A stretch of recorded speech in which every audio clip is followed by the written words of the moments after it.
Tonight we begin the complete life of Severus Snape, from a quiet boy in a neglected industrial town to one of the most enigmatic figures in the history of the wizarding world. Settle in wherever you are. Let the noise of the day drift farther away, and allow the candles of Hogwarts to burn low around you. If you have traveled with these stories before, you might leave a note about which evening has brought you back. If this is your first visit, you can simply call it Night 1. Either way, there is a place for you beside the Black Lake, beneath a sky full of distant stars, where a lonely figure stands at a castle window and watches over sleeping children who will never fully understand what he has sacrificed for them. The candle flames are small tonight.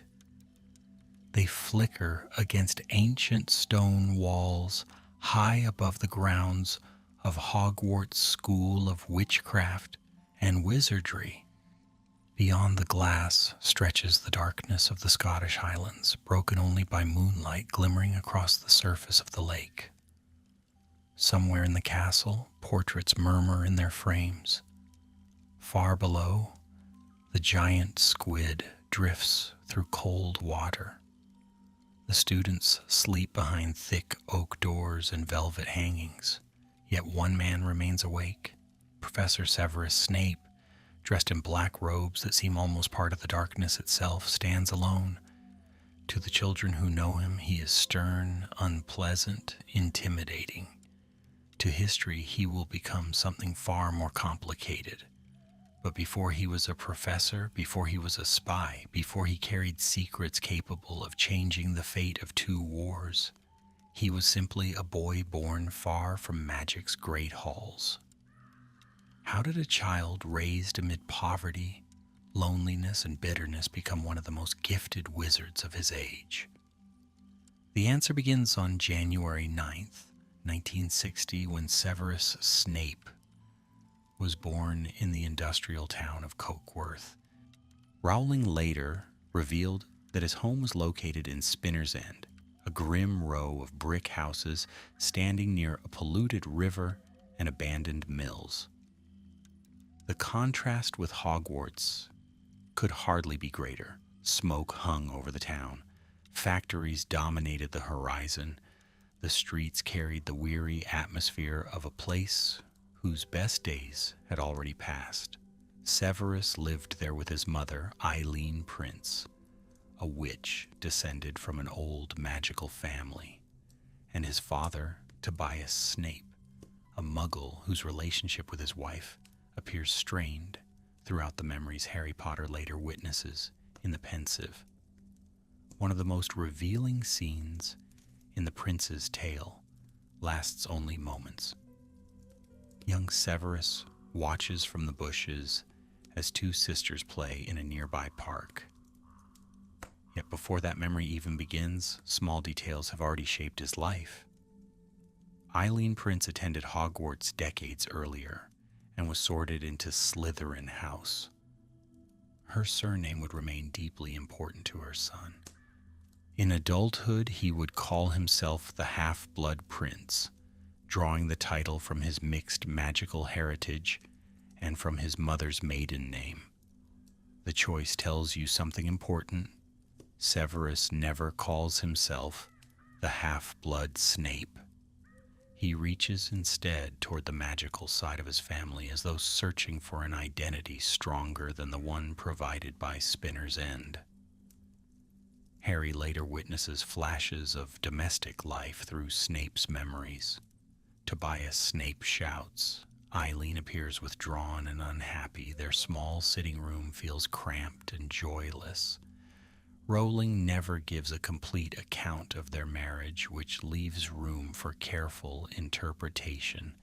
Everything we see suggests that Severus grows up in an atmosphere where affection is scarce and conflict familiar. The clothing he wears as a child appears neglected. His appearance at Hogwarts often reflects the same pattern.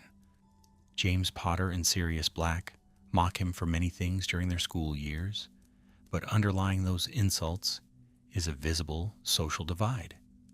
Severus arrives carrying the marks of a difficult childhood long before anyone learns his name. What did young Severus dream about while walking those gray streets of Cokeworth? Canon never provides a direct answer, yet the evidence points in one direction. Before reaching Hogwarts, he already possesses unusually advanced knowledge of magic. He understands wizarding society. He recognizes magical ability in others. He knows about Hogwarts houses. He even understands enough about magical heritage to explain the significance of being Muggle-born. This knowledge almost certainly came from Eileen Prince. While many wizarding children grow up surrounded by magical relatives, Severus appears to have inherited fragments of that world through a mother whose own connection to magic had faded into a difficult adult life. The result is striking. Hogwarts becomes not merely a school in his imagination, it becomes an escape. The geography of Spinner's End matters more than it first appears. The narrow river, the abandoned mill, the rows of aging houses, and the sense of isolation all return years later, when Bellatrix Lestrange and Narcissa Malfoy visit Snape's home during the events of Half-Blood Prince. By then, Voldemort has returned to power, yet Severus still lives in the same neighborhood where his story began. There is something haunting about that continuity. Many witches and wizards spend their lives moving between magical communities such as Hogsmeade, Diagon Alley, or Godric's Hollow. Severus remains connected to the place that shaped him. The child who longed to escape never entirely leaves. How did one meeting beside a river alter the destiny of the wizarding world? The answer arrives when Severus notices two sisters playing in a park near Spinner's End. Their names are Lily Evans and Petunia Evans. Lily is not yet aware that she is a witch. Petunia is simply her older sister. Hidden among bushes, Severus watches them with intense interest. He has already recognized something extraordinary. Lily makes a flower open and close without touching it. She causes a swing to move in unnatural ways. Strange things happen around her. To a wizard child familiar with accidental magic, the signs are unmistakable. When Severus finally approaches Lily, the encounter is awkward, direct, and unforgettable. He tells her she is a witch. Lily initially reacts with skepticism, but Severus explains details that no ordinary child could know. He speaks of Hogwarts, he describes magic, he assures her that what she experiences is real. Rowling presents this conversation through memory, allowing us to see the moment with unusual clarity. There is excitement in Severus that rarely appears elsewhere in his childhood. For perhaps the first time, he is sharing something precious. He has found someone connected to the world he desperately wants to enter. Petunia, however, immediately distrusts him. The tension between Petunia and Severus develops almost from the beginning. Petunia envies Lily's magical abilities and feels excluded from a world she cannot enter. Severus, protective of Lily and dismissive of Petunia's concerns, only deepens that divide. Years later, Petunia will marry Vernon Dursley and reject magic entirely. Yet the roots of that rejection can already be seen here beside the river in Cokeworth. Small conversations between children quietly shape future generations.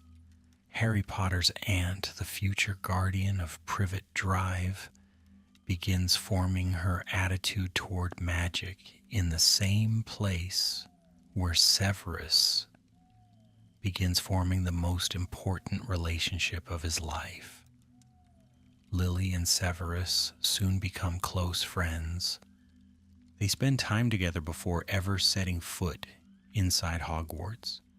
They talk about magic, school, and the future waiting beyond Cokeworth. For Lily, Severus serves as a guide into a hidden world. For Severus, Lily becomes something even more significant. She listens to him. She values his knowledge. She treats him as someone worth knowing. These are simple gifts, but for a lonely child, they carry enormous weight. Later generations will debate the nature of Snape's feelings endlessly. Yet before love, before tragedy, before obsession and regret, there is friendship. That friendship is real and it changes everything. As summer evenings settled over the riverbanks of Cokeworth, two future Hogwarts students imagined a castle they had never seen. They spoke of moving staircases, enchanted ceilings, and the 4 houses that would soon determine so much of their lives. Somewhere beyond the horizon stood Hogwarts, waiting for September of 1971. Neither child could know that one would enter Gryffindor and the other Slytherin. Neither could know that James Potter, Sirius Black, Remus Lupin, and Peter Pettigrew were preparing for their own journey toward the same castle. For now there is only the fading light over the water, the sound of distant mills, and a boy named Severus Snape holding tightly to the first friendship he has ever truly trusted. Why did two children who shared the same dream arrive at Hogwarts and immediately begin drifting toward opposite worlds? The answer begins aboard the Hogwarts Express on September 1st, 1971. Severus Snape and Lily Evans board the Scarlet train together, carrying trunks, school robes, and expectations built during years of friendship. Yet before the train reaches Scotland, another encounter changes the course of their lives. In one compartment sit James Potter and Sirius Black, two boys who seem to embody confidence from the moment they speak. Their first conversation with Severus is remembered decades later because it contains the seeds of a rivalry that will shape an entire generation. James casually declares that he hopes to be sorted into Gryffindor, following family tradition. Sirius surprises him by remarking that he might break from the long black family custom of entering Slytherin. Severus, who already admires Slytherin House and its history, reacts sharply. Words are exchanged. Lily becomes involved. The argument remains small by adult standards. Yet something important is revealed. James and Severus recognize each other instantly as rivals. They are both intelligent, proud, ambitious, and unwilling to back down. The train rattles northward through the countryside while two boys begin a conflict that neither will ever completely escape. When the first years finally cross the Black Lake beneath the guidance of Rubeus Hagrid, Hogwarts rises before them exactly as countless students have seen it for centuries. Towers shine against the night sky. Hundreds of windows glow with candlelight. The great hall waits beyond immense oak doors. For Severus, this is the fulfillment of years of longing. He has left Spinner's End behind. The world of magic is no longer a distant dream described by his mother. It surrounds him completely now, alive in every torchlit corridor and echoing staircase. The sorting ceremony soon delivers both promise and disappointment.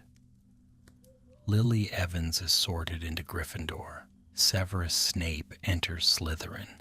The separation matters more than many students realize at the time. Hogwarts houses share classrooms and meals, but they also create powerful social circles. Dormitories are separate. Common rooms are separate. Friendships increasingly develop within house boundaries. Lily enters a tower filled with future Gryffindors. Severus descends beneath the lake into Slytherin's dungeon common room. The distance between them is measured in more than physical space. The Slytherin common room itself would have fascinated a boy like Severus. Located beneath the Black Lake, its windows look into dark water where strange shadows drift past. Greenish light filters through the depths. Silver lamps reflect against stone walls. The atmosphere feels ancient, secretive, and distinctly different from the warmth of Gryffindor Tower. Many future Death Eaters pass through those rooms during the same era. Students such as Avery and Mulciber begin building reputations there.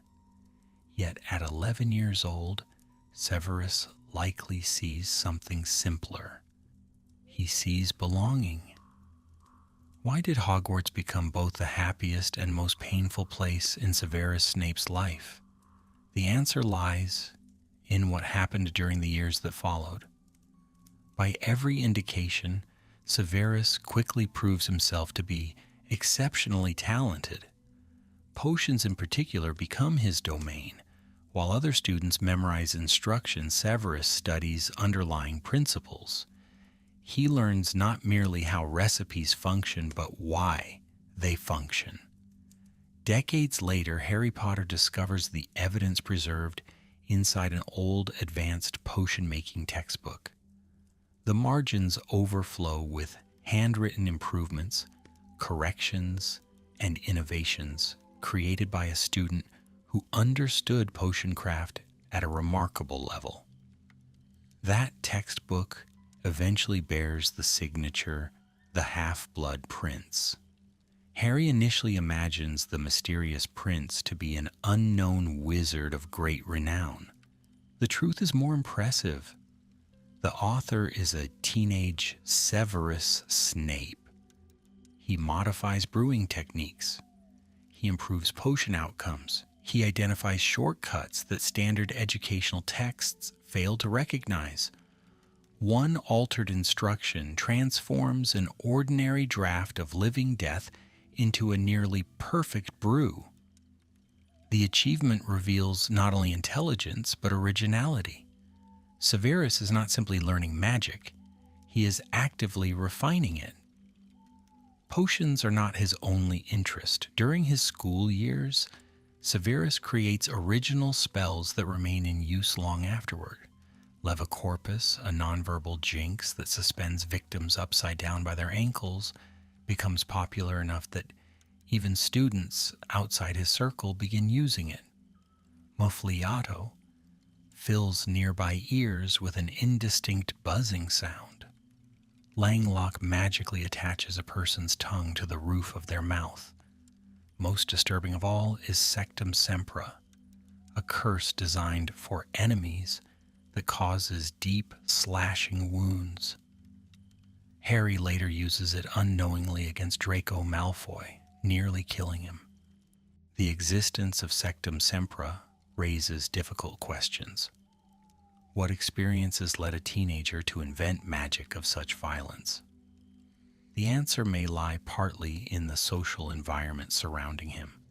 Avery and Mulciber, both future Death Eaters, become part of Severus's circle. Lily later criticizes these friendships directly. In one memory, she points to Mulciber's use of dark magic against another student and expresses clear disgust. Severus attempts to minimize the incident. The exchange reveals an important divide growing between them. Lily increasingly judges people by how they treat others. Severus increasingly judges them by loyalty and shared interests. Neither realizes how far those paths will eventually separate. At the same time, another group is becoming famous throughout Hogwarts. James Potter, Sirius Black, Remus Lupin, and Peter Pettigrew earn a reputation for mischief, brilliance, and rule breaking. Together they become known as the Marauders. Their adventures eventually include secret passages, nighttime expeditions, and the creation of the Marauders map. Yet long before those achievements, they are simply popular boys who enjoy tormenting Severus Snape. The hostility flows both directions. Severus dislikes them intensely. They dislike him just as intensely. Hogwarts begins dividing itself into camps. One detail often gets overlooked. James Potter and Severus Snape are both exceptionally talented students. Sirius Black later confirms that James was brilliant. McGonagall praises his ability. Severus's magical achievements speak for themselves. In another life, under different circumstances, the two boys might have respected each other. Instead, they become mirrors, reflecting everything they despise. James sees a fascination with the dark arts. Severus sees arrogance and privilege. Every encounter deepens the wound. Why did curiosity about dark magic exert such a powerful pull on Severus? Hogwarts during the 1970s provides part of the answer. Lord Voldemort is already rising to prominence outside the school. His influence spreads quietly through the wizarding world. Slytherin House contains students whose families admire him. Conversations about blood purity circulate through common rooms and dinner tables. Not every Slytherin shares those beliefs, but the ideas are present. Severus, carrying resentment, isolation, and a desire for recognition, finds himself increasingly exposed to that atmosphere. The attraction is not necessarily simple agreement. Dark magic also represents mastery, power, and control, things largely absent from his childhood. Yet despite all these changes, Lily Evans remains at the center of his world. They continue their friendship through much of their Hogwarts education. They meet between classes. They talk about homework and teachers. They navigate the growing distance created by house rivalries. Sometimes that friendship appears strong enough to survive anything. Looking backward through history, it is tempting to focus only on the tragedy waiting ahead. But for several years, there is still hope. There is still the possibility that Severus might choose a different road. There is still time before a sunny afternoon beside the Black Lake transforms everything. Why does one humiliating afternoon beside a lake echo through the rest of a man's life? The answer begins on a warm day near the end of Severus Snape's 5th year at Hogwarts. Harry Potter witnesses the scene years later through the pensive in Professor Dumbledore's office after accidentally entering Snape's memories. The memory becomes known among readers as Snape's worst memory, though the reason for that title is not immediately obvious. At first glance, it appears to be another schoolyard confrontation. Students relax beneath a bright sky. The OWL examinations have recently ended. The ground seemed peaceful. Yet within minutes, one of the most important relationships in the wizarding world will be irreparably damaged. James Potter and Sirius Black are sitting beneath a beech tree near the Black Lake. Around them, students laugh, talk, and enjoy the rare freedom that follows examinations. James is 15 years old, talented, popular, and increasingly admired by his classmates. Severus emerges from the examination hall exhausted after completing his defense against the dark arts OWL. Almost immediately, Sirius decides he is bored. James notices Severus. What follows is not a duel between equals. It is an act of public humiliation. With a casual spell, James disarms Severus and knocks him off balance before an audience of watching students. The confrontation escalates quickly. James uses Levicorpus, ironically one of Severus's own invented spells, to suspend him upside down in the air. Robes hang awkwardly. Laughter spreads across the crowd. Sirius joins in. Peter Pettigrew watches with admiration. The imbalance of power is obvious. Rowling presents the scene without romanticizing it. Whatever James Potter eventually becomes, this moment reveals genuine cruelty. Harry himself is disturbed by what he witnesses. The father he has idealized suddenly appears far more complicated than the heroic figure described by friends and teachers. Lily Evans intervenes. Her arrival changes the emotional center of the memory instantly. She tells James to leave Severus alone. James attempts to impress her. He offers to stop if Lily agrees to go out with him. The proposal only angers her further. For a brief moment, Severus has the opportunity to accept help. Instead, pride and humiliation collide. Surrounded by laughter and stripped of dignity, he lashes out. The word leaves his mouth almost before he realizes it. He calls Lily a mudblood. Silence follows. Not literal silence. The lake still moves. Students still breathe. The wind still stirs the grass. But the friendship that began beside a river in Cokeworth has been struck a mortal blow. Lily's expression changes immediately. The insult carries enormous weight within wizarding society. It is not merely a rude word. It is a slur directed at muggle-born witches and wizards, one associated with blood purist ideology and growing Death Eater influence. Severus attempts to explain. He insists he did not mean it, yet intentions no longer matter. The damage is done. Can a single word truly destroy years of friendship? The days that follow suggest that it can. One of the most painful memories preserved in the prince's tale occurs after the lake incident. Severus approaches Lily and apologizes. He is sincere. He knows he has made a terrible mistake. Yet Lily has reached a conclusion that extends beyond that single insult. She points to Avery and Mulciber. She points to the people Severus chooses to associate with. She points to his growing fascination with dark magic. The problem, she explains, is no longer one moment of anger. It is a pattern.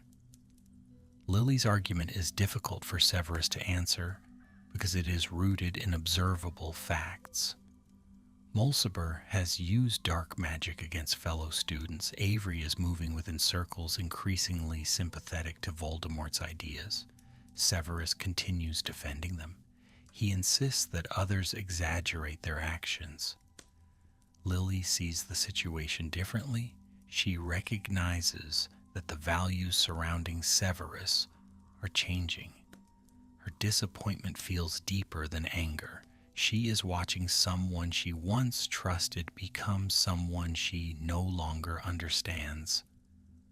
One detail often overlooked makes the scene even more tragic. Lily never denies that Severus cares about her. She knows he does. Severus never denies that Avery and Mulciber engage in troubling behavior. He knows they do. The disagreement concerns what matters more. Lily believes choices define character. Severus believes loyalty requires standing beside people even when they are flawed. Both positions contain elements of truth, yet they are now moving toward incompatible futures. After that conversation, the friendship effectively ends. They continue attending the same school. They pass each other in corridors. They sit examinations in the same castle. Yet something essential has disappeared. The bond that once connected Spinner's End to Hogwarts has broken. For Severus, the loss is devastating. Lily was not simply a friend. She was the person most closely connected to his happiest memories. She represented acceptance during years marked by isolation. Losing her leaves a void that no later relationship ever fills. Why didn't Severus turn back at that moment? Why, after losing the person he valued most, did he move even closer to darkness? The answer may lie partly in timing. The late 1970s are among the most dangerous years in modern wizarding history. Lord Voldemort's influence grows stronger every year. Death Eaters recruit openly and secretly. Families choose sides. Fear spreads through the Ministry of Magic. Hogwarts itself cannot remain untouched by events occurring beyond its walls. Young witches and wizards graduate into a society increasingly divided by ideology and war. Severus leaves Hogwarts around 1978 with extraordinary magical talent and very little emotional stability. The future Marauders enter the Order of the Phoenix under Albus Dumbledore's leadership. Lily Evans eventually marries James Potter. Severus moves in a different direction. The details of his earliest post-Hogwarts years remain only partially documented, but canon leaves little doubt about the outcome. He joins Lord Voldemort's followers. At some point, he becomes a Death Eater. The exact ceremony, the exact date, and the exact circumstances remain unknown. What is known is that the lonely boy from Spinner's End now stands among the servants of the most feared dark wizard in living memory. The transformation raises uncomfortable questions. Severus understands dark magic better than many of his peers. He has lost his closest friend. He carries years of resentment toward James Potter and his circle. He enters adulthood during a period when Voldemort appears stronger than ever. These factors do not excuse his choices, but they help explain them. History rarely changes direction in a single dramatic instant. More often it moves through dozens of smaller decisions, each one easier than the last. By the time Severus realizes where the road is led, he is already standing closer to Voldemort than he ever imagined as a child. And somewhere beyond his reach, Lily Evans is building a very different future. She joins the Order of the Phoenix. She fights against Voldemort's movement rather than supporting it. James Potter matures as well, growing beyond the arrogance that once defined him. Friends who seemed destined to remain enemies continue moving farther apart. The distance between them is no longer measured by Hogwarts houses or school rivalries. It is measured by a war that is quietly consuming the wizarding world. Before long, a single overheard conversation in a place called the Hog's Head will change all of their destinies forever. How can a few overheard sentences condemn an entire family to death? The answer begins in the village of Hogsmeade, inside a shabby inn called the Hog's Head. At some point around 1980, Albus Dumbledore travels there to interview a witch named Sybil Trelawney for the position of divination professor at Hogwarts. The meeting appears unremarkable. The Hog's Head is not the Three Broomsticks, with its warmth and laughter. It is quieter, rougher, and frequented by unusual visitors. Yet hidden nearby is Severus Snape, Already working as a Death Eater in Lord Voldemort's service, he has not come seeking prophecy, he has come seeking information. During the interview, Trelawney unexpectedly falls into a genuine prophetic trance. Her voice changes. The words emerge with a strange authority, unlike her usual manner. She speaks of a child born as the 7th month dies. She speaks of one with the power to vanquish the Dark Lord. She speaks of parents who have defied Voldemort 3 times. It is one of the rare true prophecies in modern wizarding history. Yet Severus hears only part of it. Before Trelawney can finish, Aberforth Dumbledore discovers him eavesdropping and throws him out of the inn. That interruption changes everything.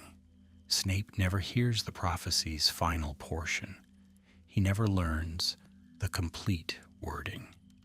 What he does hear is dangerous enough. Like any loyal Death Eater, he carries the information directly to Voldemort. The decision seems straightforward at the time. His master values intelligence. A prophecy concerning someone capable of defeating the Dark Lord appears important. There is no indication that Severus understands the full consequences. He is delivering information, nothing more. Yet history often turns upon actions that appear ordinary in the moment. Voldemort studies the fragment of prophecy and reaches a conclusion. 2 children potentially fit the description. One is Neville Longbottom, born on July 30th, 1980, to Frank and Alice Longbottom, both members of the Order of the Phoenix. The other is Harry Potter, born on July 31st, 1980, to James and Lily Potter, also members of the Order. Both sets of parents have defied Voldemort 3 times. Both children were born as the 7th month died. Voldemort eventually chooses Harry. In doing so, he unknowingly marks his own future enemy. Why does this realization shatter Severus more completely than anything that came before? The answer arrives when he discovers who has been targeted. Voldemort's decision does not simply threaten a family, it threatens Lily Potter. Years have passed since their friendship ended. Lily has married James Potter. She has joined the Order. She has built a life entirely separate from Severus. None of that matters. The moment he understands that Voldemort intends to hunt her down, panic replaces loyalty. For the first time in his adult life, Severus Snape finds himself trapped between 2 forces. On one side stands Lord Voldemort, the most feared wizard in Britain and the leader he has chosen to serve. On the other stands Lily Potter, the one person he has never stopped caring about. Canon leaves no ambiguity regarding his reaction. He goes directly to Voldemort and begs for Lily's life. He does not initially ask for James Potter to be spared. He does not ask for Harry. His plea focuses entirely on Lily.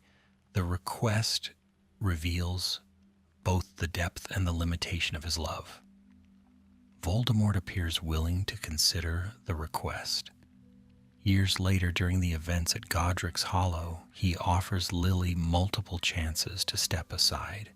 The gesture is extraordinarily unusual for him. Voldemort almost never shows mercy. Dumbledore later concludes that this hesitation exists only because of Snape's request. Yet Severus quickly realizes that Voldemort's promise offers little real protection. A Dark Lord willing to murder her husband and infant son is still leading her toward death. Desperation drives him toward a decision once unimaginable. How much courage does it take for a Death Eater to walk into Albus Dumbledore's presence and ask for help? The answer can be found on a lonely hilltop where Severus meets the headmaster. The memory survives in the prince's tale. Snape arrives distraught, frightened, and almost unrecognizable compared to the cold professor. Harry will later know. He tells Dumbledore what he has done. He admits that he carried the prophecy to Voldemort. He explains that Lily is in danger. Every sentence is an acknowledgement of guilt. Dumbledore's response is harsh. He asks whether Severus has requested that Voldemort spare the mother while leaving husband and child to die. The implication wounds deeply because it is true. For perhaps the first time, Severus is forced to confront the selfishness hidden within his desperation. Loving Lily is not enough. Wanting to save only Lily is not enough. Dumbledore strips away every comforting illusion. The conversation becomes less about romance and more about moral responsibility. What follows is one of the most significant bargains in wizarding history. Severus agrees to do anything if Dumbledore can protect Lily. The wording matters. He offers anything. Dumbledore accepts the promise and begins making arrangements to hide the Potters. From that moment forward, Snape's life changes direction. He remains connected to Voldemort, but he is no longer truly loyal to him. The transformation is incomplete. Redemption is not instantaneous. Yet the first step has been taken. The Potters soon go into hiding under the Fidelius charm. This immensely powerful piece of magic conceals a secret within the soul of a chosen secret keeper. As long as the secret keeper remains silent, the hidden location cannot be found. Sirius Black initially appears the obvious choice. At the last moment, however, the Potters switch to Peter Pettigrew. The decision seems clever. Voldemort would never suspect timid Peter. Tragically, Peter is already serving Voldemort. For over a year, the Wizarding War grows darker. Murders continue. Disappearances multiply. Aurors struggle to contain the violence. Members of the Order of the Phoenix fight a losing battle against fear and infiltration. Somewhere within this conflict, Severus occupies an increasingly dangerous position. He remains close enough to Voldemort to provide useful information. He remains connected enough to Dumbledore to serve as a source. The exact details of these early efforts remain hidden, but the foundations of his future role as a double agent are already forming. Then comes Halloween night, October 31st, 1981. Voldemort learns the Potter's location from Peter Pettigrew. He travels to Godric's Hollow. James Potter dies attempting to hold him off without a wand. Lily Potter refuses to step aside. Harry Potter survives because Lily sacrifices herself for her son. Voldemort's killing curse rebounds. The Dark Lord falls. Across Britain, celebrations erupt. Owls carry the news through the night. Fireworks burst above wizarding villages. Yet for Severus Snape, there is no celebration waiting at the end of that evening. Somewhere amid the collapse of Voldemort's first reign, Severus learns that Lily Potter is dead. The prophecy he carried to his master has reached its terrible conclusion. The woman he hoped to save is gone. Nothing can undo it. Not magic, not regret, not loyalty, not grief. And before dawn breaks over a transformed wizarding world, Severus Snape will make a promise that binds the rest of his life to the orphaned child Lily left behind. Why would a man who once hated James Potter devote nearly 2 decades of his life to protecting James Potter's son? The answer begins in the ashes of Halloween 1981. Lord Voldemort has vanished. The wizarding world believes him destroyed. Death Eaters are being arrested, questioned, or fleeing into hiding. Yet Severus Snape is consumed by a different reality. Lily Potter is dead. The one outcome he spent months trying to prevent has come to pass. In the memories Harry later views inside the pensive, Dumbledore finds him devastated, crushed beneath a grief so profound that it strips away every trace of the cold composure that will later define him. One memory shows Severus collapsing before Dumbledore's office after Lily's death. The scene is raw and painful. Dumbledore does not offer comforting words. Instead, he confronts the practical question that remains. Harry Potter has survived. The child is now famous throughout the wizarding world as the boy who lived. Voldemort is gone for the moment, but many of his followers remain at large. The danger has not disappeared. Dumbledore asks Severus what he intends to do next. The answer becomes one of the defining choices of his life. Severus agrees to help protect Harry, not because he likes the child, not because he sees himself in him, certainly not because Harry reminds him of James Potter. The reason is Lily. Harry possesses her eyes, a detail repeated throughout the series so often that it becomes almost symbolic. Whenever Severus looks at the boy, he sees the last surviving piece of the person he failed to save. The promise he makes to Dumbledore is not a temporary arrangement. It becomes the central mission of his remaining years. A striking exchange occurs years later when Dumbledore asks whether Severus has grown to care for Harry. In response, Severus conjures a silver doe Patronus. The image shocks Dumbledore because Lily's Patronus was also a doe. The message is unmistakable. After all those years, the source of Severus's loyalty remains unchanged. Always, he replies. The single word becomes one of the most famous lines in the entire series because it reveals the extraordinary consistency of a feeling that survived friendship, rejection, war, and death. How did Severus Snape avoid prison after serving Voldemort?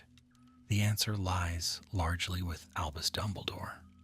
Following Voldemort's downfall, many Death Eaters face trials before the Ministry of Magic. Some claim they acted under the Imperious Curse. Others are sentenced to Azkaban. Severus escapes that fate because Dumbledore personally vouches for him. The headmaster informs the Ministry that Snape turned spy against Voldemort before the Dark Lord's fall. Dumbledore's reputation carries immense weight. His testimony effectively saves Severus from imprisonment. The arrangement comes with responsibilities. Severus takes a position at Hogwarts School of Witchcraft and Wizardry. By Harry's first year in 1991, he has already spent roughly a decade teaching potions. Students know him as Professor Snape. Few suspect anything about his true history. To most children, he is simply a severe teacher with black eyes, sallow skin, and an intimidating presence. The war that shaped him exists largely outside their awareness. The man standing before them has become a fixture of castle life. Life as potions master suits certain aspects of Severus's personality. The dungeon classroom reflects his love of precision and discipline. Shelves hold preserved animal specimens floating in glass jars. Ingredients such as powdered root of asphodel, shrivel figs, lacewing flies, and boom-slang skin fill cupboards and cabinets. Cauldrons simmer beneath stone arches. Mist curls upward from complicated brews. The environment rewards careful thinking and punishes carelessness. In many ways, it resembles the structure Severus has spent years imposing upon himself. Yet students quickly discover that Professor Snape is not easy to like. His teaching style is demanding. He humiliates those who arrive unprepared. He shows visible favoritism towards Slytherin students. Neville Longbottom becomes one of his frequent targets. Hermione Granger, despite her intelligence, often receives criticism when she appears too eager to answer questions. Harry Potter senses hostility almost immediately. During their first potions lesson, Snape asks a series of advanced questions about Bezoars, Monkshood, and Wolfsbane. Harry cannot answer. The encounter leaves a lasting impression. Why does Snape seem to dislike Harry from the moment they meet? Part of the answer is obvious. Harry looks remarkably like James Potter. He inherits his father's untidy black hair, facial features, and even certain expressions. Every glance serves as a reminder of old wounds. Yet another part of the answer is more complicated. Harry also possesses Lily's eyes. For Severus, each interaction becomes emotionally contradictory. The child standing before him resembles both the person he despised and the person he loved most. Such a combination is almost guaranteed to create tension. Despite that tension, Severus begins protecting Harry almost immediately. During Harry's first year, Professor Quirinus Quirrell attempts to jinx Harry's broom during a Quidditch match against Slytherin. Hermione initially believes Snape is responsible because he appears to be muttering while staring directly at Harry. The truth is the opposite. Snape is performing a counter curse, trying to save Harry from falling to his death. Quirrell serves Voldemort. Snape is fighting against him. The misunderstanding establishes a pattern that will repeat for years. Again and again, Severus occupies the role of apparent villain while secretly working toward a different goal. He referees Quidditch matches to keep an eye on Harry. He questions suspicious events surrounding the Philosopher's Stone. He attempts to identify threats before they can reach the boy. None of these efforts earn gratitude because almost nobody knows they are happening. The irony is profound. Snape spends much of Harry's school career being accused of crimes he did not commit, while concealing acts of protection that would change how students viewed him. How many lives did Severus quietly save while everyone assumed the worst? One answer can be found in his relationship with Remus Lupin. During Harry's third year, Lupin becomes Defense Against the Dark Arts professor. He is also a werewolf. The condition is controlled through the Wolfsbane potion, an exceptionally complex brew that allows a transformed werewolf to retain his human mind. Snape prepares the potion regularly. Whatever personal animosity exists between him and Lupin, he continues brewing it. The task requires considerable skill. Without it, Lupin would face far greater danger each month. The situation becomes even more remarkable when viewed through the lens of old grudges. Remus Lupin is one of the Marauders. He belongs to the same group that made Severus's school years miserable.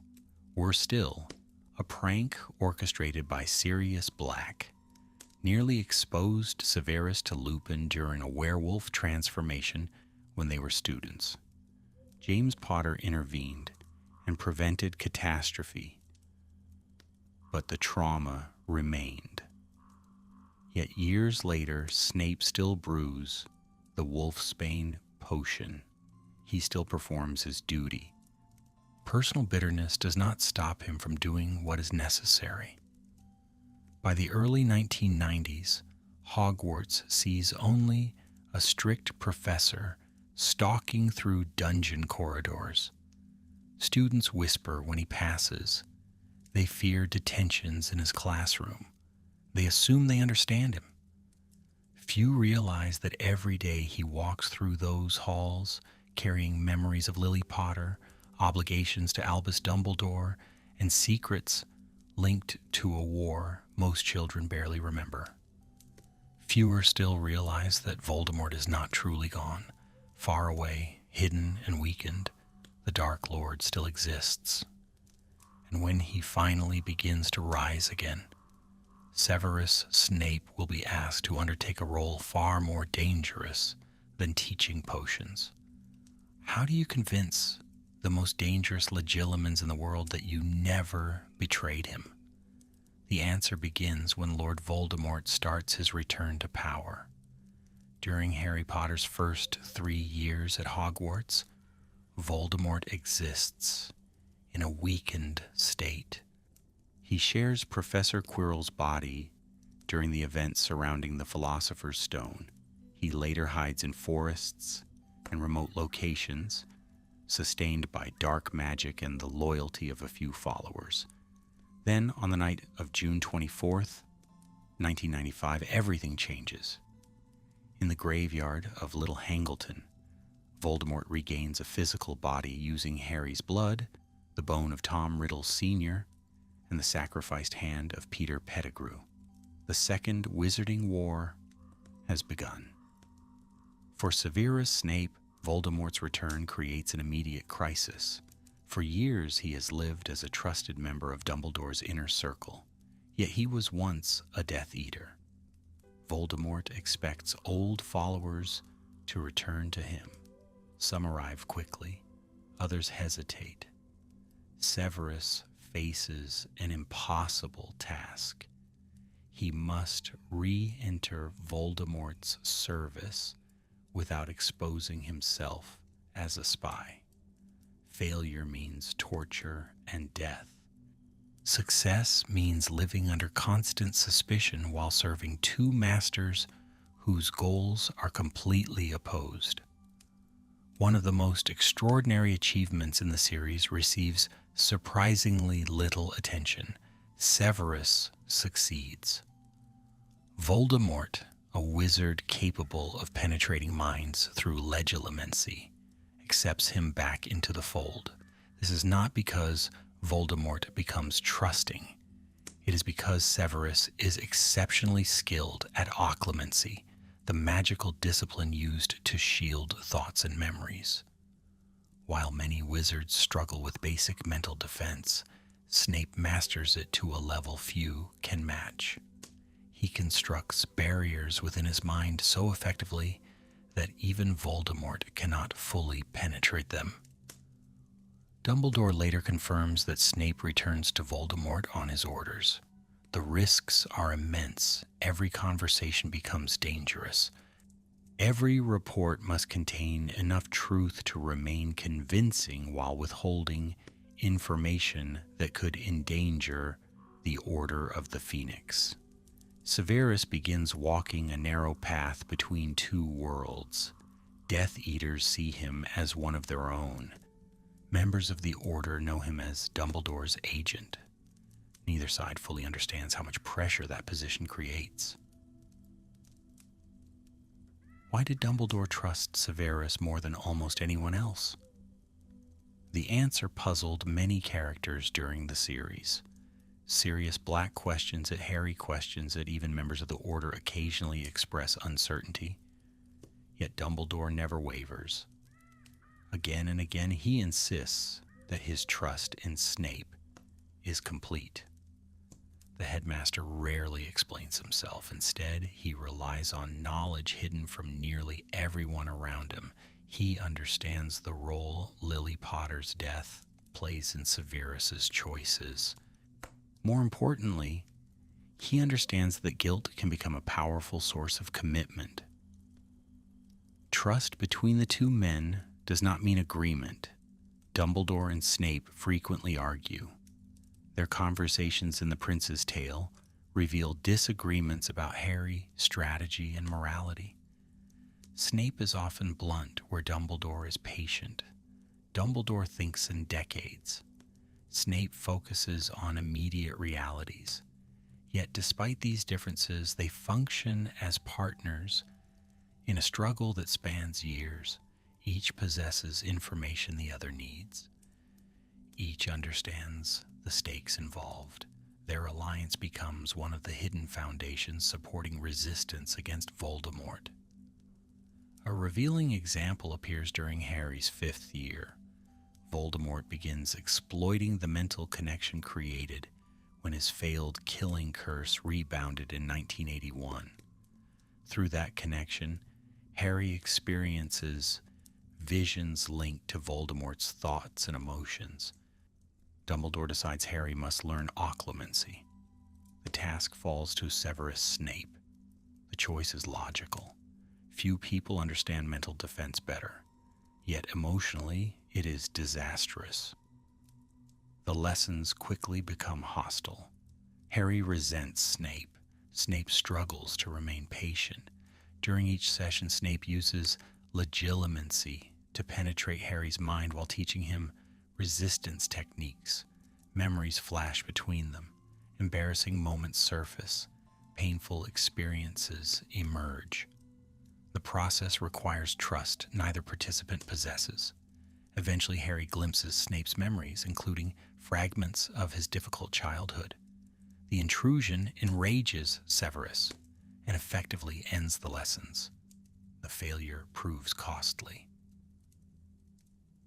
Shortly afterward, Voldemort manipulates Harry into traveling to the Department of Mysteries. How much of Snape's harshness was genuine, and how much was part of the mask he believed necessary? The question becomes more complicated with every passing year. His treatment of Neville Longbottom is often cited as evidence of cruelty. Yet Neville's situation contains an interesting layer. Had Voldemort chosen differently, Neville might have been the child identified in the prophecy instead of Harry. Frank and Alice Longbottom were tortured into insanity by Bellatrix Lestrange and other Death Eaters. Some readers have speculated that Neville serves as a painful reminder of alternate histories, another life that might have unfolded had different choices been made. Canon never confirms this interpretation, but it remains a compelling possibility. What is certain is that Snape rarely allows warmth to show. Even when performing acts of protection, he prefers concealment.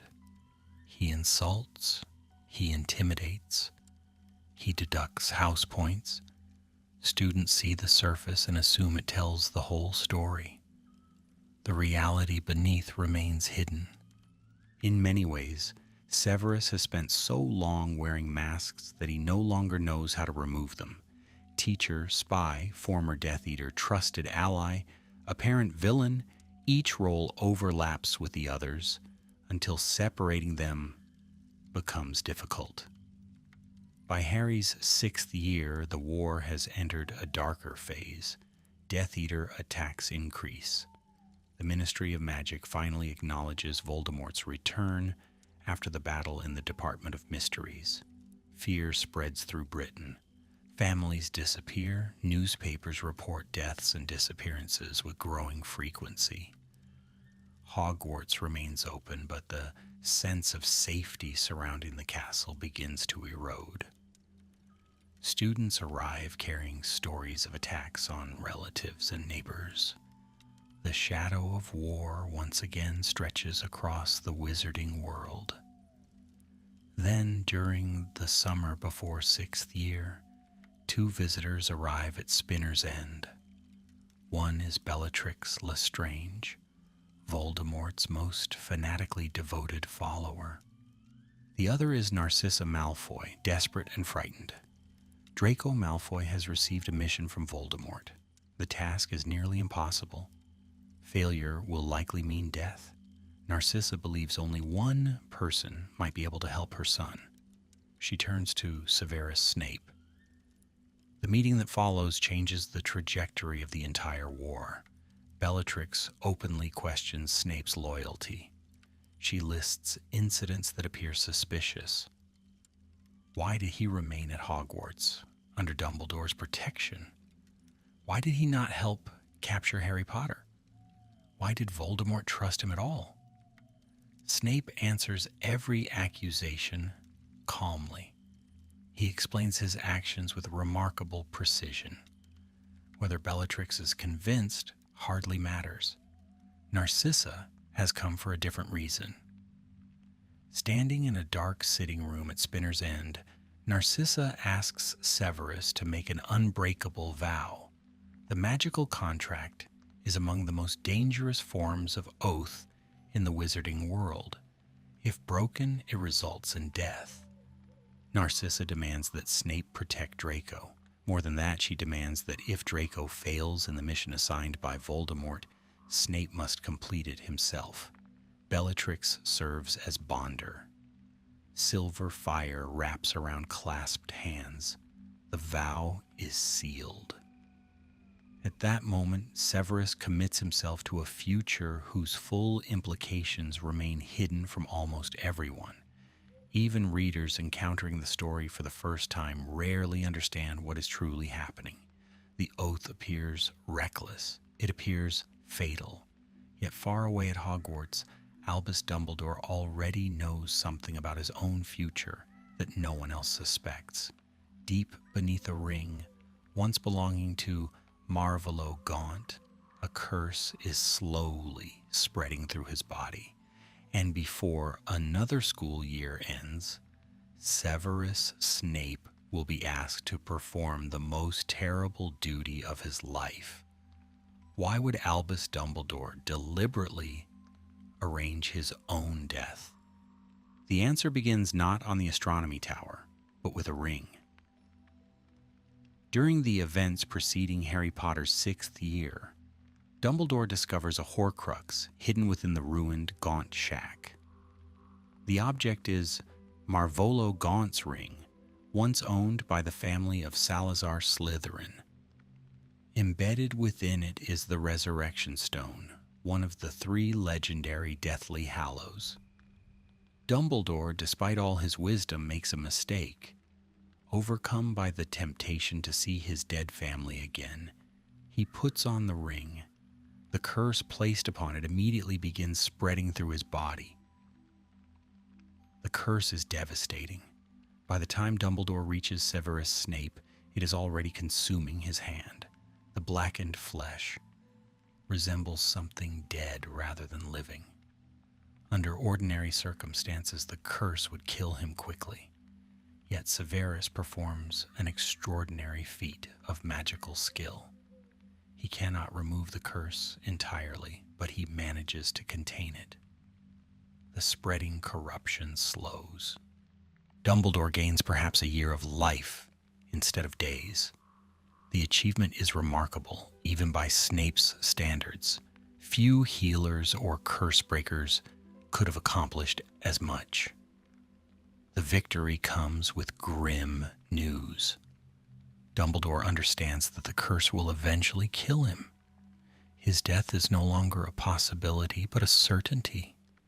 Faced with that reality, he begins planning ahead. Voldemort is growing stronger. Draco Malfoy has been assigned a mission that will likely destroy him. The Elder Wand, though its true nature remains hidden, poses future dangers. Dumbledore sees a path through these problems. It requires a sacrifice, not his own death alone, but the manner of that death. One of the most revealing conversations in the Prince's Tale occurs when Dumbledore informs Severus of his plan. The headmaster calmly explains that Draco has been ordered to murder him. If Draco succeeds, his soul will suffer terrible damage. If Draco fails, Voldemort will likely kill him. Dumbledore proposes a third option. When the time comes, Severus must perform the act himself. The instruction shocks him. Even after years of espionage, secrecy, and danger, this request feels almost unbearable. Snape reacts with visible horror. "You want me to do it?" he asks. The question hangs in the air because the implications are enormous. Killing Dumbledore would cement his reputation as a murderer. It would destroy whatever trust others still place in him.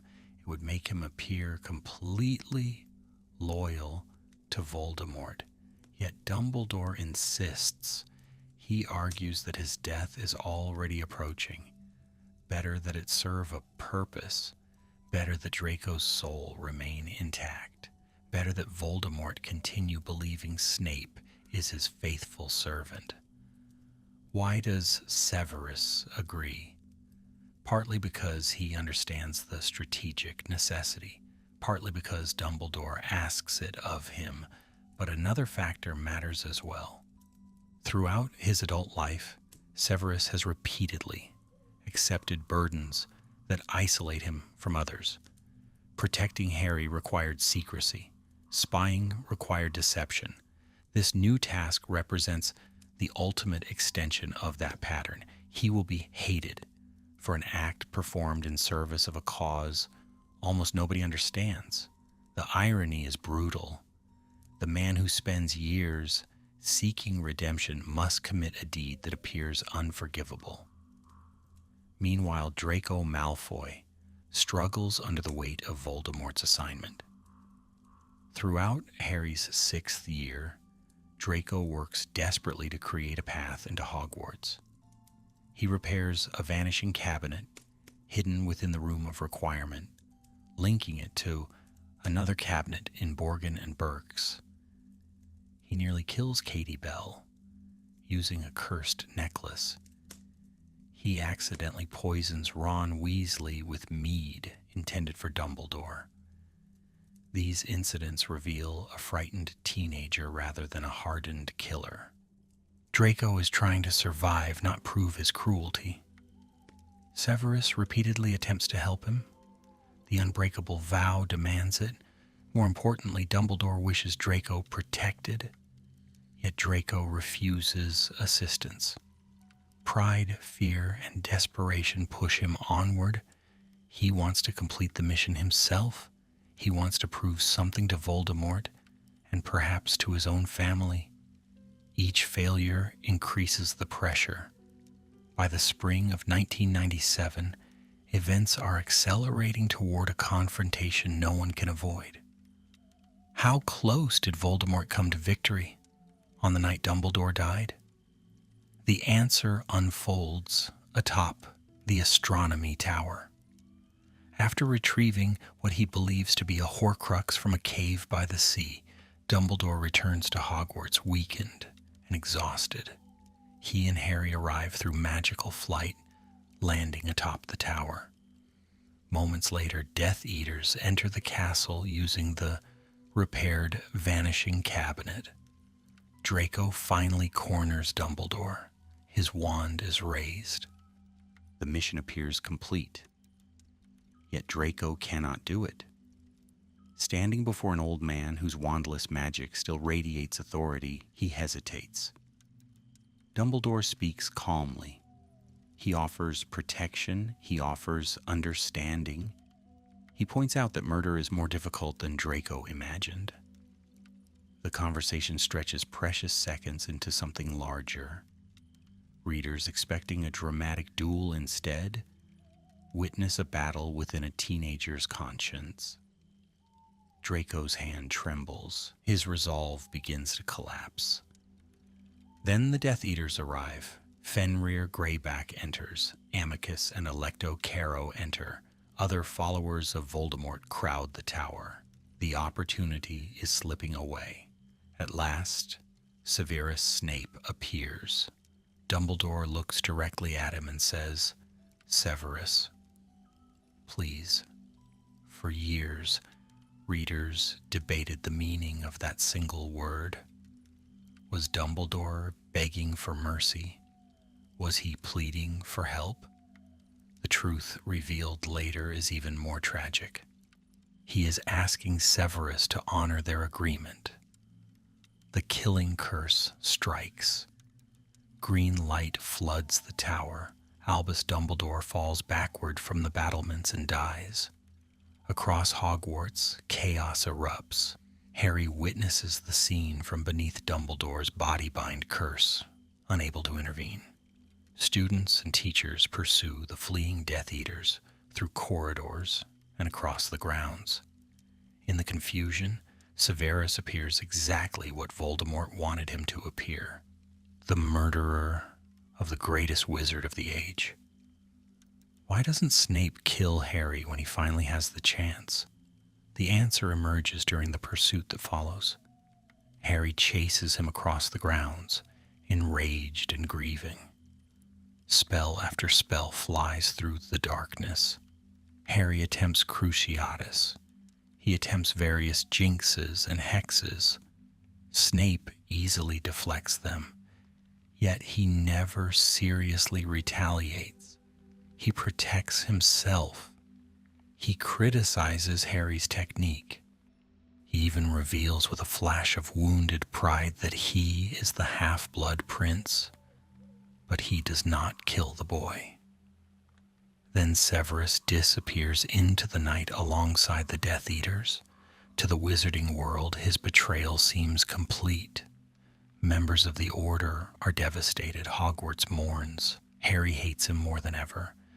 Newspapers and rumors spread a simple narrative. Snape murdered Dumbledore and fled. Almost nobody suspects that the dead headmaster himself ordered the act. Almost nobody understands that one of Voldemort's most valuable servants is still working against him. As summer turns toward autumn, the war enters its darkest phase. Voldemort openly seizes control of wizarding Britain. The Ministry of Magic falls. Rufus Scrimgeour is killed. Death Eaters gain authority across the country. And in the midst of that growing darkness, Severus Snape receives a promotion that appears to confirm every accusation ever made against him. He becomes headmaster of Hogwarts School of Witchcraft and Wizardry. Yet behind the title lies another hidden mission, one that will place him in greater danger than ever before. Was Severus Snape truly ruling Hogwarts for Voldemort? Or was he quietly protecting the school from within? The answer begins on September 1st, 1997, when students return to a castle that no longer feels quite like Hogwarts. Albus Dumbledore is dead. The Ministry of Magic has fallen under Voldemort's control. New policies are spreading through wizarding Britain. Muggle-born witches and wizards are being persecuted. At the center of the transformed school stands Severus Snape, newly appointed headmaster. To almost everyone outside Dumbledore's closest circle, his promotion appears to confirm his allegiance to the Dark Lord. Yet Hogwarts under Snape is more complicated than it first appears. Two new professors arrive to teach dark arts-related subjects: Amicus Caro and Alecto Caro.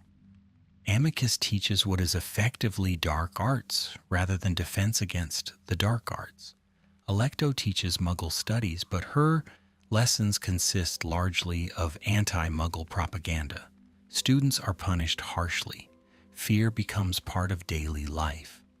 The Caros enjoy cruelty and use authority as an excuse to inflict it. Their presence transforms the atmosphere of the school.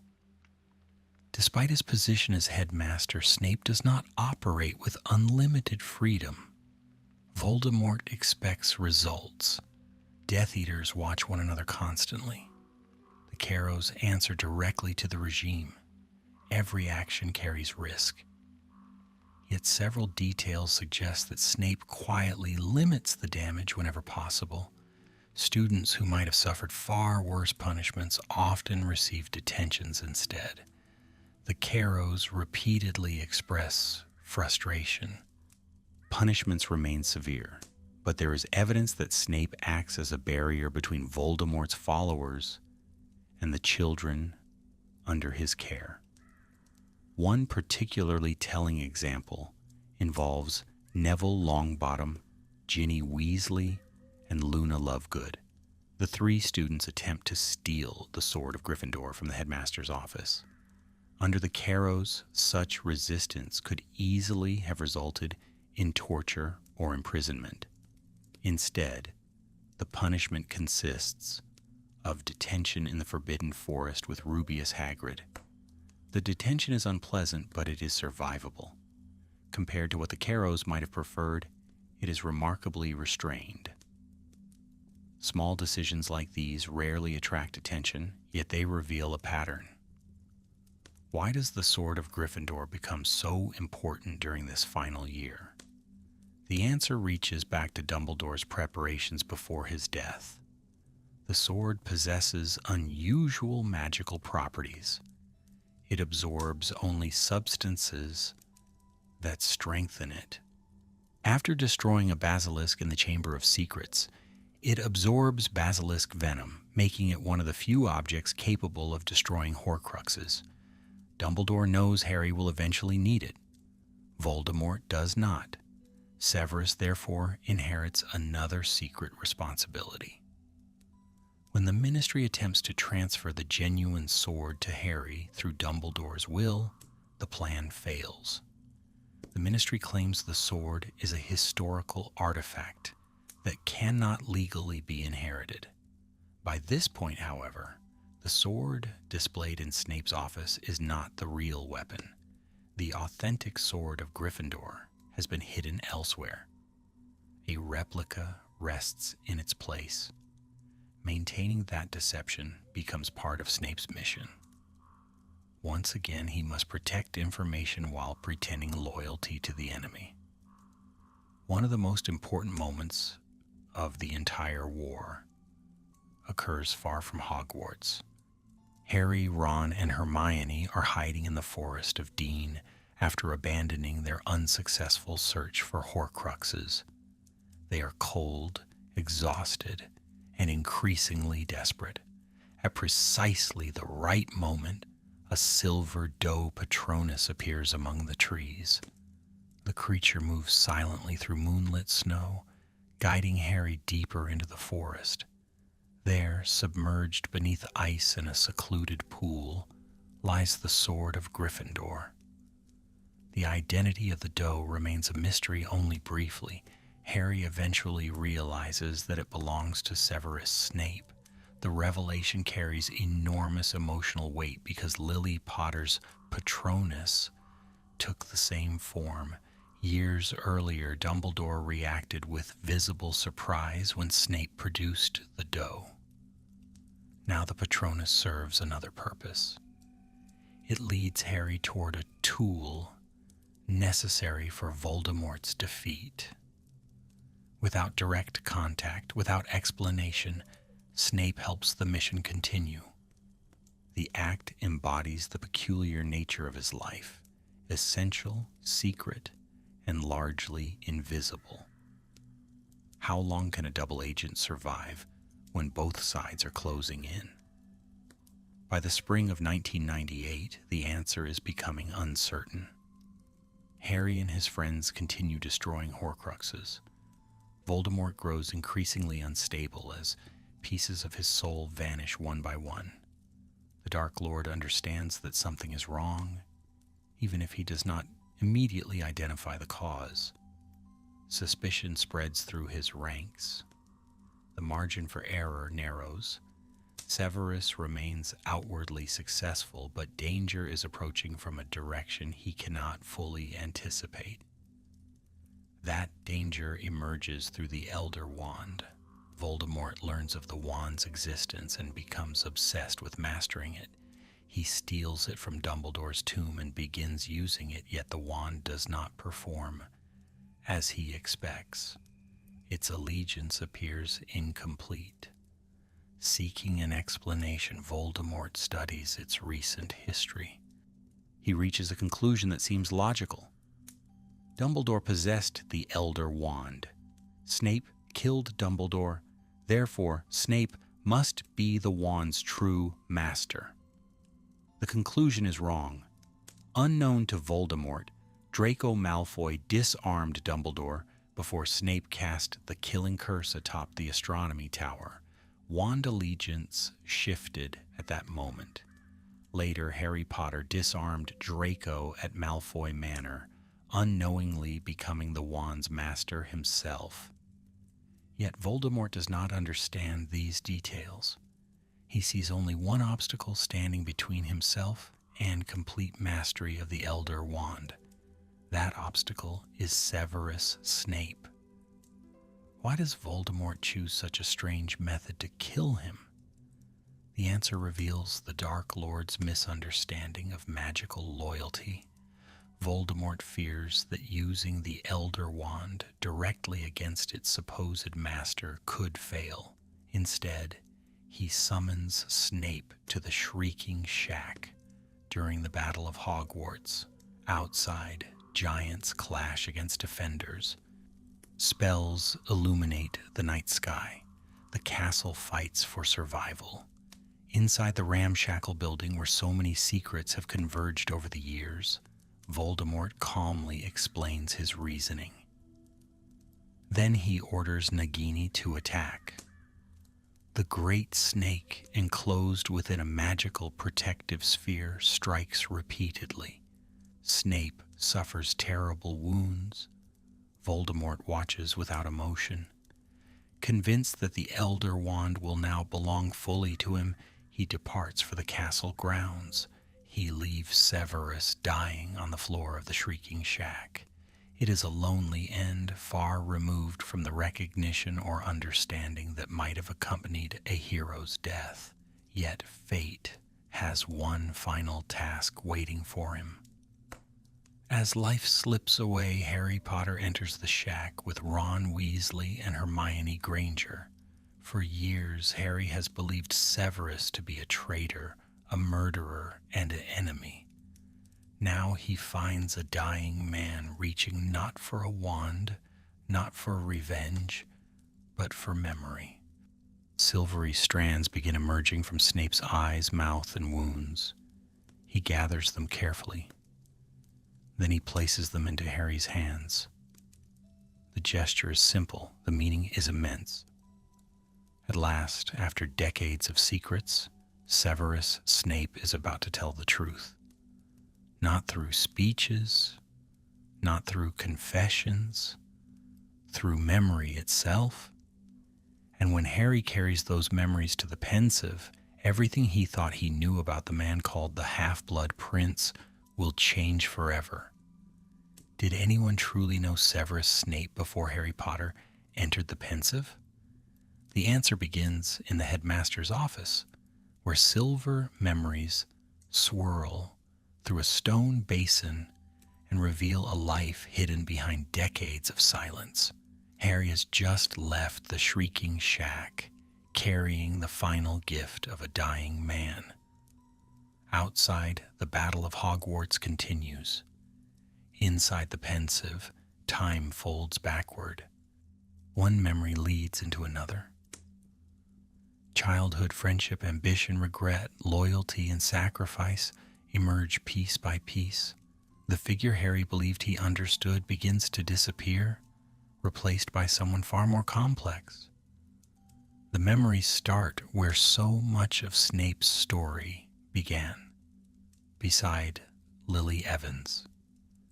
Harry watches the young Severus, observing her near the playground in Cokeworth. He sees the excitement in the boy's face when he realizes she possesses magical ability.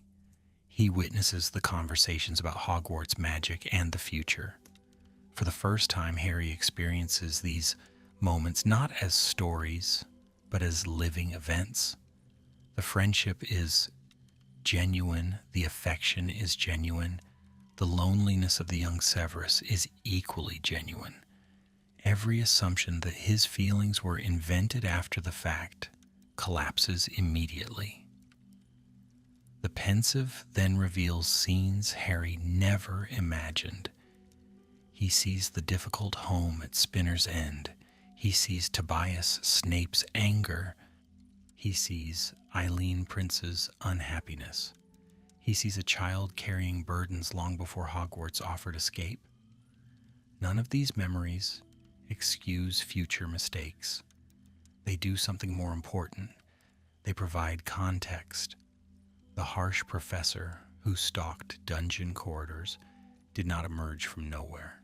He was shaped by years of neglect, humiliation, and isolation before ever stepping aboard the Hogwarts Express. One memory after another dismantles Harry's certainty. He watches Lily end her friendship with Severus after the Mudblood incident. He sees the devastation that follows. He watches Severus beg Dumbledore to protect her. He witnesses the unbearable grief after her death. Then comes the conversation that changes everything. Dumbledore asks Severus to protect Harry Potter. Severus agrees, not for glory, not for reward, not because anyone will ever thank him. He agrees because he cannot bear the thought of failing Lily a second time. Why does the silver doe matter so much? The answer lies at the center of the memories. Harry watches Dumbledore ask Severus whether he has finally come to care for the boy he protects. In response, Severus casts his Patronus.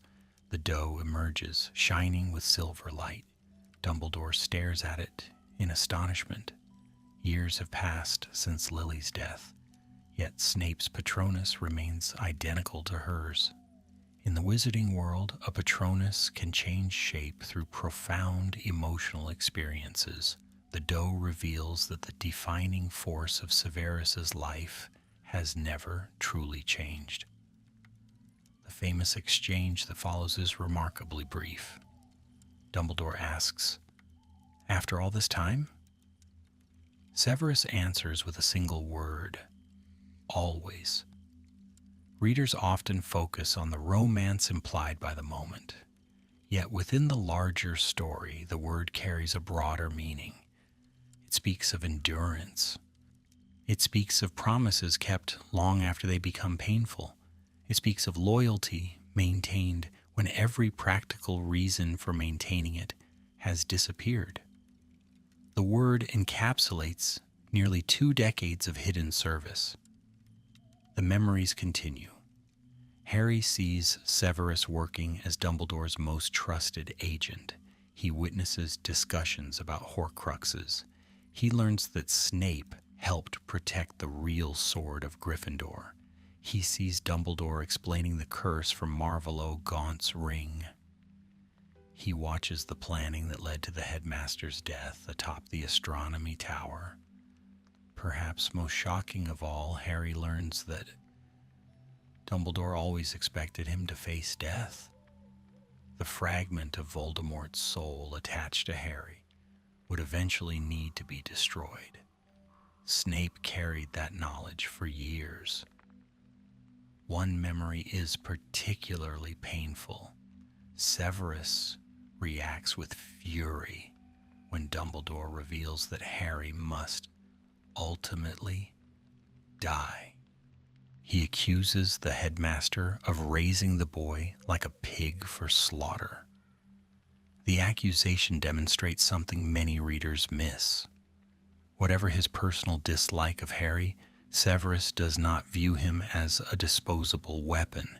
He has spent years protecting him. He has risked his life repeatedly for him. The prospect of Harry's death genuinely disturbs him. The moment adds another layer to a character who constantly resists simple categorization. How much did Severus sacrifice to maintain his role? By the time Harry leaves the pensive, the answer has become overwhelming. He sacrificed friendship. He sacrificed reputation. He sacrificed the possibility of being understood. Members of the Order distrusted him. Hogwarts students feared him. Harry hated him. Death Eaters never fully trusted him either. He existed between worlds, accepted completely by neither. The isolation that began in Spinner's End followed him throughout his life. Armed with the truth, Harry finally understands the significance of Severus's final request. As Snape lay dying in the shrieking shack, he asked Harry to look at him. The reason seemed strange at the time. Now it becomes heartbreakingly clear. Harry possesses Lily's eyes. In his final moments, Severus wanted to see the feature that most reminded him of the person who shaped his entire life. The request is quiet, deeply human, and utterly consistent with everything revealed in the memories. Why should history remember Severus Snape differently after the Battle of Hogwarts? The answer emerges in the years that follow. Voldemort is defeated. The truth about Snape gradually becomes known. Survivors begin reassessing the role he played during both wars. His mistakes remain real. His years as a Death Eater remain real. The cruelty he sometimes displayed as a teacher remains real. Yet alongside those facts stand others equally impossible to ignore. He spied on Voldemort. He protected Harry. He preserved Dumbledore's plans. He died without ever receiving public vindication. One of the most telling signs of that reassessment appears 19 years later. When Harry Potter accompanies his children to King's Cross Station, he introduces his son, Albus Severus Potter. The name carries enormous weight. Harry explains that the boy was named after two Hogwarts headmasters. One of them, he says, was probably the bravest man I ever knew. Coming from Harry, those words matter. No one witnessed more of Snape's failures and virtues than he did. No one had stronger reasons to reject him. Yet in the end, Harry chooses remembrance over resentment. There is another observation from Dumbledore that lingers long after the war. Reflecting on Severus, he remarks, "Sometimes I think we sort too soon." The statement does not reject Hogwarts houses. Instead, it acknowledges the difficulty of reducing human beings to simple categories. Severus was a Slytherin who spent years protecting others. He was a former Death Eater who helped destroy Voldemort. He was a bitter teacher capable of remarkable courage. Every label captures part of the truth while missing another part entirely. And so the story returns to where it began. Night settles over Hogwarts once more. The Black Lake reflects scattered stars. Portraits sleep in their frames. Wind brushes against ancient towers. High above the ground stands the memory of a solitary figure watching over a castle that never fully understood him. The candles burn low. The corridors grow quiet. And somewhere in that silence, the life of Severus Snape finally comes into focus. Not as a saint, not as a villain, but as a flawed, brilliant, and deeply human man who carried his burdens to the very end. What makes Severus Snape such a lasting figure in Rowling's world is not that he is easy to admire. In many ways, he is one of the most difficult people in the entire story to love. He can be unfair, sharp, resentful, and deeply wounded. He makes terrible choices and lives with consequences that never fully disappear. Yet that difficulty is precisely why his story lingers. The wizarding world is filled with heroes who charge into battle carrying banners of courage and certainty. Severus moves through the same world carrying regret, and Rowling seems quietly interested in what a person does when regret becomes the central fact of their life. Again and again, the Harry Potter series returns to the idea that power alone does not determine destiny. Voldemort possesses extraordinary magical power and uses it to dominate others. Dumbledore possesses even greater wisdom and spends much of his life trying to guide people toward better choices. But Severus represents something different. His story is not fundamentally about power, it is about choice. The boy who joined the Death Eaters made choices. The man who turned against Voldemort made choices. The teacher who protected Harry while disliking him made choices. Rowling never allows him to escape responsibility for his mistakes, yet she also refuses to let those mistakes become the final word. There is also something revealing about the role memory plays throughout his life. Harry first encounters Snape through appearances, rumors, and assumptions. He sees black robes, harsh punishments, and cold expressions. Only at the very end does he gain access to memory, and memory changes everything. Not because it transforms Severus into a saint, but because it restores context. The series repeatedly suggests that human beings become distorted when viewed from only one angle. The pensive itself is almost a statement of philosophy hidden inside a magical object. To understand another person, you must see more than the moment standing directly in front of you. Perhaps that is why the image of the Patronus feels so important. Across years of war, shifting loyalties, and personal transformation, the silver doe remains unchanged. Not because Severus remains unchanged. He changes enormously. Rather, the doe represents a fixed point around which everything else turns. In Rowling's world, love is not presented as sentimental or comfortable. It is powerful because it endures. Lily's sacrifice protects Harry. Harry's willingness to sacrifice himself protects others. And Severus's long devotion, however flawed and painful, becomes one more expression of that same mysterious force that Voldemort never understands. If there is a larger lesson hidden within his life, it may be that people are rarely contained by the labels history assigns them. Hero and villain are useful words, but they are often too small. Severus is both less noble and more noble than the stories told about him during his lifetime. He is capable of cruelty and capable of extraordinary courage. He fails and he continues. He loses almost everything and he continues. The remarkable thing is not that he becomes perfect. The remarkable thing is that he keeps choosing the harder path long after any reward has become impossible. And so, as the story settles into silence, you return once more to Hogwarts at night. The corridors are empty now. The torches burn softly against ancient stone. Beyond the castle windows, the black lake lies still beneath a sky crowded with stars. Somewhere high above the sleeping ground stands a lone figure at a window, watching over a world that does not fully know him.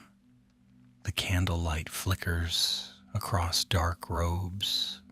The water reflects the moon, and for a moment everything is quiet except the wind moving gently across the lake.